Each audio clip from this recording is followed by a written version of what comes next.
Hello, welcome to Bong study hub.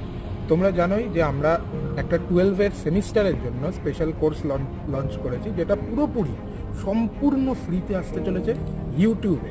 তো সেই কোর্সের প্রথম লাইভ ক্লাস হবে কালকে, যেখানে আমরা মূলত ওয়ান শটের মাধ্যমে তোমাদের কনসেপ্টগুলো বুঝিয়ে দেবো। তার সাথে সাজেশন বেসিক কিছু কোশ্চেন সলভিংও হতে থাকবে, ঠিক আছে? তো সেই ক্লাসটা কালকে 7টা থেকে 7 PM থেকে হতে চলেছে। মোটামুটি ওই 1-1.5 ঘন্টার মধ্যে রিলেশন ফাংশন পুরোপুরি বুঝিয়ে দেওয়া হবে। এই চ্যাপ্টার থেকে আসে মোট 4 নম্বর, তো যাতে 4 নম্বরের মধ্যে 4ই তোমরা সিকিউর করতে পারো, সেইভাবে এই চ্যাপ্টারটা উইথ ডিটেলসে যতটা অ্যাকুরেটভাবে, যতটা ছোটোভাবে পড়ানো যায় করে ডিটেলস দিয়ে যাতে চার স্কোর করতে পারো সেইভাবে পড়িয়ে তোমাদেরকে ক্লাস ডেলিভার করা হবে। তোমরা শুধু নিজেদের ডেডিকেশন দিয়ে ক্লাসটা করো, ব্যাস, বাকিটা আমাদের দায়িত্ব। আর সবাই তাড়াতাড়ি লাইভ জয়েন করে যাবে 7টার সময়। তো কাল দেখা হচ্ছে।